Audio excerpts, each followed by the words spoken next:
Yeah, the way the two semifinals have gone so far have been interesting to say the least. So, France versus Spain was the first game that was completely against my expectations and the run of play.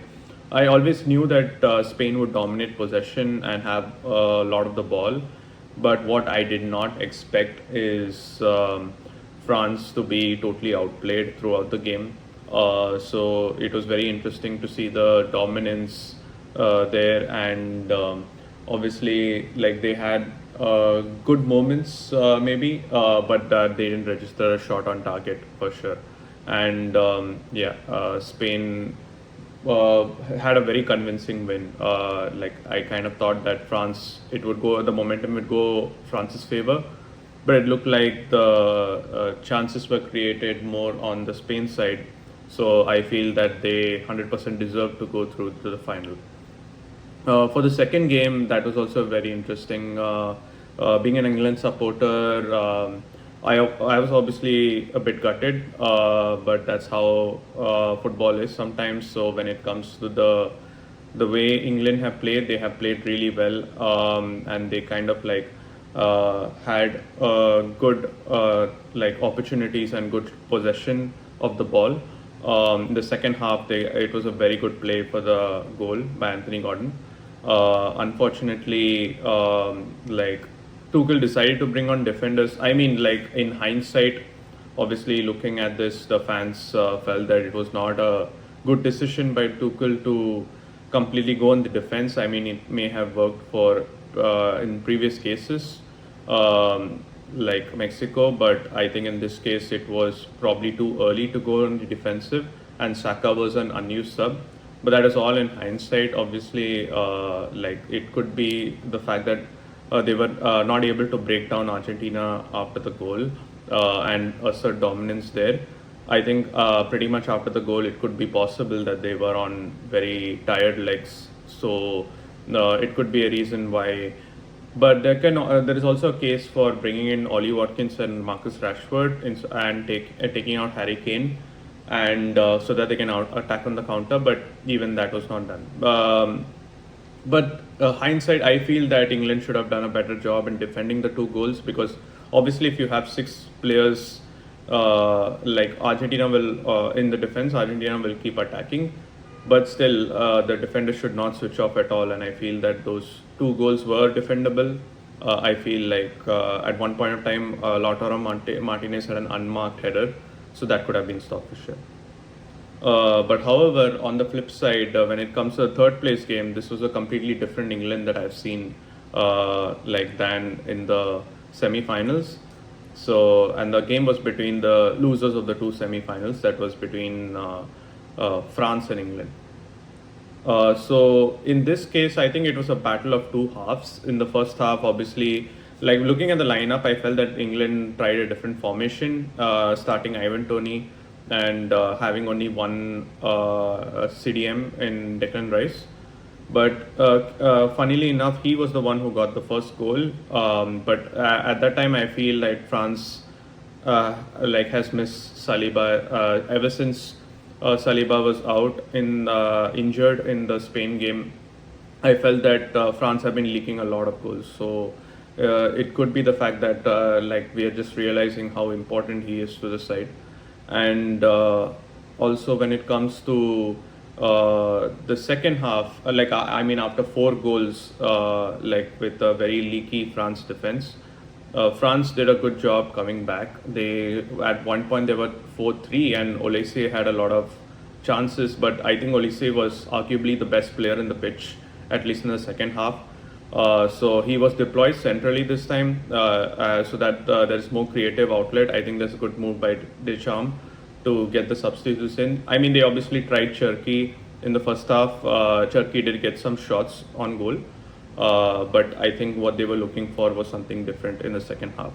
And that kind of worked with the tried and trusted quartet of Mbappe as a striker, Cam Olise, and the wingers as Dembele, and instead of Doué, they got in Barcola as well. So Barcola scored the goal. So I always felt that Barcola is the better clinically in terms of than Doué. When Doué was there, obviously Olise had to play wide as well. So that was an interesting substitution, and it worked out in France's favor.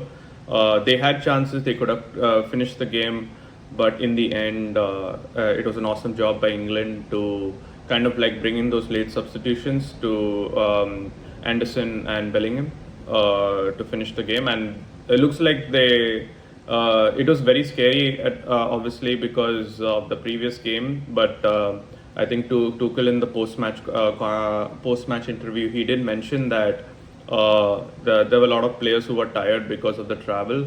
So they've been traveling multiple cities, and they've traveled the longest distance compared to the opponents relatively. So I feel that it was always going to be taxing. That's and clearly the full rest for Bukayo Saka in the previous game kind of like worked wonders in today's game. So I think that was part of Tuchel's plan to deploy Saka in the final should England have gone through. So I think that was the approach Tuchel was going for.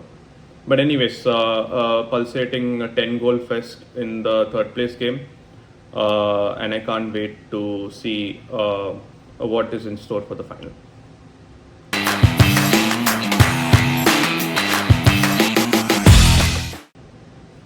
Here we are in the final of the FIFA World Cup 2026. It has been an incredible tournament so far. One of my favorite World Cups I've ever watched, for sure, if not the favorite. I have always said that it is thanks to having 48 teams, the World Cup has been pretty good. And seeing more teams, more surprises, more knockout games. So that has always been like a good sign that there should be more. They should expand the roster. We are seeing teams like Cape Verde like make it all the way to the knockout stages, which is like insane. And you have like teams like Paraguay who caused an upset to Germany. You have Norway beating Brazil. So I think having the expanded format is definitely worked wonders for the World Cup, and I think it should hold, and we should have as many teams in the World Cup as possible.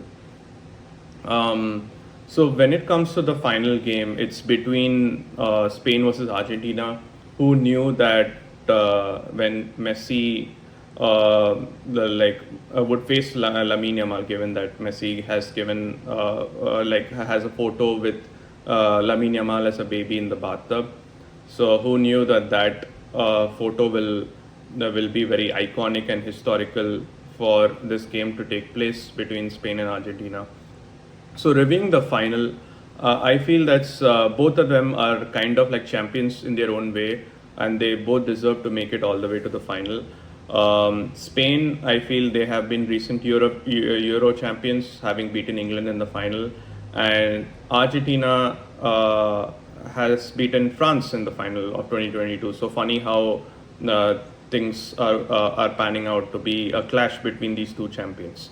So when it comes to the game itself, I feel that giving my predictions, let's talk about how the game will play out first. I have a feeling that Argentina will play with two strikers again, Messi and Alvarez. I feel like having like a lot of players from the previous World Cup in this World Cup, they're carrying a lot of experience, and they have played under pressure before. Given that Mbappe had scored, had equalized at multiple occasions in the final as well. So they do have experience in closing out the game. Argentina has experience in penalty shootouts. So definitely the experience is in Argentina's favor. Spain has obviously won a World Cup before as well, so they also have experience playing in the final. The Iniesta goal, it seemed like it was not that long ago when I saw the goal. I think in the 116th minute of added time in the 2010 World Cup. But in this game, I feel like it's going to be Spain that is dominating the possession, that will be dominating the possession. France will try to create chances on the counter, and I think it's going to like be a question of who kind of gets the shots on target first. I have a feeling that Spain, given their dominance and given their control against France, I mean, they were way more in control than England was, even though England won the previous game. And given that England did score the opening goal and were very close to winning against Argentina, given all of these circumstances, I have a feeling that even though the final is going to be a different game and Argentina is obviously going to play much, much better, I still feel that Spain will edge Argentina in a 2-1 win. So this is going to happen in full time because I think that if it goes to extra time though, and if somehow Argentina manages to hold on, I feel they'll get the win in extra time. It'll be Argentina's win in extra time and it'll be Spain's win in full time. That is my prediction. But personally, I feel that if I were to pick between one of them, I would go for Spain win 2-1.